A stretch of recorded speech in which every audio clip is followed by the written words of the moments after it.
Shalom Bapak Ibu Saudara-saudari yang dikasihi Tuhan kita Yesus Kristus. Pembacaan firman Tuhan di hari ini terambil di dalam Yohanes 14 ayatnya yang ke-27. Dengan tema berdamai dengan diri sendiri. Yohanes 14 ayat 27, damai sejahtera kutinggalkan bagimu, damai sejahtera kuberikan kepadamu, dan apa yang kuberikan tidak seperti yang diberikan oleh dunia kepadamu. Janganlah gelisah dan gentar hatimu. Secara jelas dalam ayat ini mengatakan bahwa di dalam Yesus hanya ada damai sejahtera, dan damai sejahtera yang diberikan oleh Yesus kepada pengikut-pengikutnya, kepada orang-orang percaya, itu tidak sama seperti yang diberikan oleh dunia. Kata dunia di sini mengacu pada berbicara tentang masyarakat dan budaya di mana kita hidup saat ini.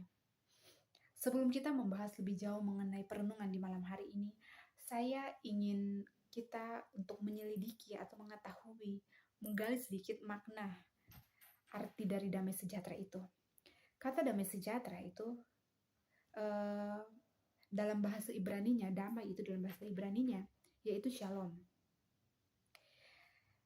Shalom ini bukan hanya merujuk kepada ketiadaan perang atau ketiadaan pertengkaran, permasalahan yang terjadi, tetapi makna damai sejahtera atau shalom ini merupakan keserasian, merupakan keutuhan, merupakan kebaikan, kesejahteraan, dan keberhasilan di segala bidang kehidupan.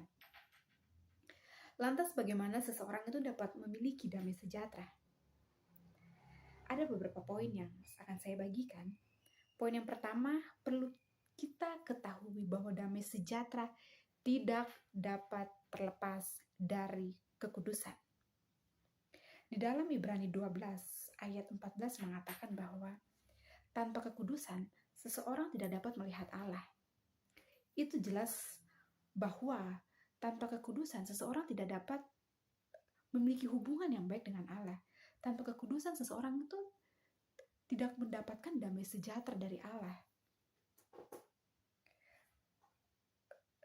Adam dan Hawa ketika mereka dalam Taman Eden itu, yang Tuhan menyediakan semuanya bagi mereka memiliki damai sejahtera.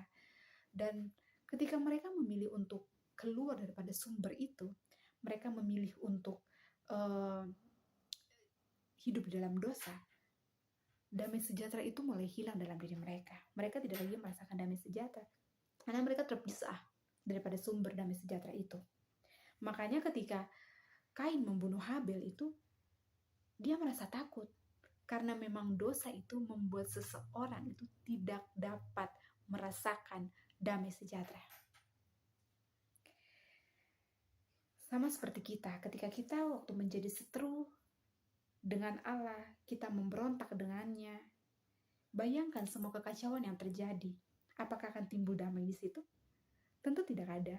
Makanya dari itu, Yesus sendiri harus mati dan harus mendamaikan kita dengan Allah. Sehingga dari situlah, dari kebangkitannya, kita beroleh jalan masuk, jalan masuk untuk mendapatkan damai sejahtera itu yang ada di dalam Kristus. Poin yang kedua, damai sejahtera itu hanya didapat di dalam Kristus. Seperti yang tadi saya bilang, saya singgung sedikit. Menurut Hayden Robinson, dia bilang begini, dia tuh salah satu penulis bukunya yang berjudul Salt and Light, mengatakan bahwa tidak ada damai di antara negara jika tidak ada damai di negara. Tidak ada damai dalam negara jika tidak ada damai dalam orang-orangnya. Tidak ada damai dalam orang-orangnya jika orang-orangnya tidak menyerahkan hidupnya ke tangan si Raja Damai. Dengan adanya ungkapan ini, mau menyatakan bahwa damai sejahtera yang sejati itu hanya didapatkan di dalam si Raja Damai itu, yang adalah Kristus itu sendiri. Dan usaha manusia untuk dapat menggenapi damai sejahtera itu mereka tidak akan pernah dapat di dalam dunia, tetapi hanya didapatkan di dalam Kristus Yesus.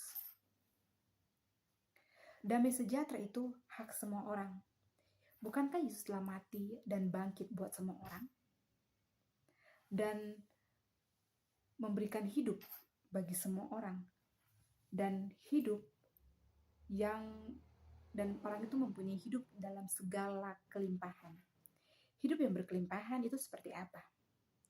Hidup yang berkelimpahan ini berbicara mengenai keadaan spiritual seseorang. Dengan adanya kematian dan juga kebangkitan Kristus, kita memiliki pengharapan di situ. Kita hidup di dalam kasih karunia, damai sejahtera, sehingga kita tidak lagi hidup dalam ketakutan, tidak lagi hidup dalam keraguan-raguan, tidak lagi hidup dalam dosa, tetapi kita telah menerima anugerah keselamatan yang diberikan oleh Yesus. Kata shalom atau damai sejahtera hanya kita dapatkan jika kita memiliki atau kita terhubung dengan Tuhan itu. Walaupun kita mempunyai harta yang banyak, tetapi ketika kita tidak memiliki damai sejahtera, kita akan selalu merasa ketakutan, akan selalu merasa cemas. Apakah orang lain akan mengetahui hal ini? Apakah orang tahu ketika saya punya uang yang banyak, saya punya harta yang banyak, apakah orang akan mengincar saya?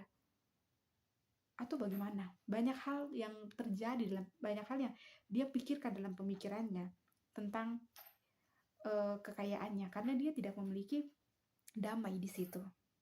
Kita bisa banyak melihat contoh dari artis-artis, di mana mereka itu memiliki banyak harta, mereka tinggal di dalam rumah-rumah elit yang dimana ada satpam-satpam yang jaga, tetapi mereka juga di dalam rumah-rumah itu mereka menggunakan CCTV, mereka masih menggunakan pokoknya pembantu-pembantu dan orang-orang yang dalam rumah mereka itu orang-orang yang bekerja sama mereka, bahkan ada juga masih menggunakan satpam, walaupun mereka sudah menggunakan satpam di depan pintu masuk dari rumah-rumah itu elit itu. Dapat diketahui bahwa dunia itu tidak bisa menjamin kedamaian yang diberikan dunia, itu tidak bisa menjamin seseorang itu terus bisa merasakan damai dalam hidupnya. Makanya di dalam Mazmur 4 ayat 9, pemazmur dia bisa bilang begini, dengan tentram aku mau membaringkan diri lalu segera tidur, sebab hanya Engkau ya Tuhan yang membiarkan aku diam dengan aman. Poin ketiga, Bapak, Ibu, saudara-saudari yang dikasihi Tuhan kita Yesus Kristus, perlu diketahui bahwa damai sejahtera itu harus dimulai dari diri sendiri. Maksudnya, setiap orang itu diberikan kehendak bebas. Yesus memberikan kita damai sejahtera dan itu merupakan suatu pilihan. Apakah kita ingin memiliki damai sejahtera dalam hidup kita atau tidak? Dan damai sejahtera itu diberikan kepada orang-orang yang percaya kepada Dia, yang mau menerima berita kebangkitannya, berita anugerahnya. Dan damai sejahtera juga tidak akan terjadi ketika seseorang itu masih memelihara hal baik dan buruk di dalam dirinya. Contoh, kita bisa lihat saja Yusuf itu dia seseorang yang mempunyai masa lalu yang sangat pahit, di mana banyak hal-hal yang dia rasakan, tetapi dia berusaha untuk terus mengucap syukur dengan apa yang dia hadapi. Dia tetap berusaha untuk menjalani prosesnya dengan pertolongan Tuhan, dengan hubungannya yang baik dengan Tuhan, sehingga dia memiliki kedamaian dalam hidupnya. Dia mampu untuk mengampuni orang lain, dia mampu untuk melupakan masa lalunya dan bergerak maju ke depan, dan dia juga bisa berdamai dengan dirinya sendiri. Saudara-saudari yang dikasihi Tuhan kita Yesus Kristus, yang Tuhan mau itu bukan mengubah keadaan. Yang Tuhan mau itu adalah mengubah hati kita. Bagaimana hati kita itu bisa sama seperti Yesus, di mana hati kita bisa sama seperti Yesus, mana hati Yesus itu mengampuni. Dan Yesus mau kita juga memiliki hati yang sama seperti Dia, hati yang mengampuni. Kata berdamai dengan diri sendiri itu memiliki arti suatu keadaan seseorang itu telah menerima segala hal yang terjadi dalam hidupnya, entah itu luka di masa lalu atau apapun itu.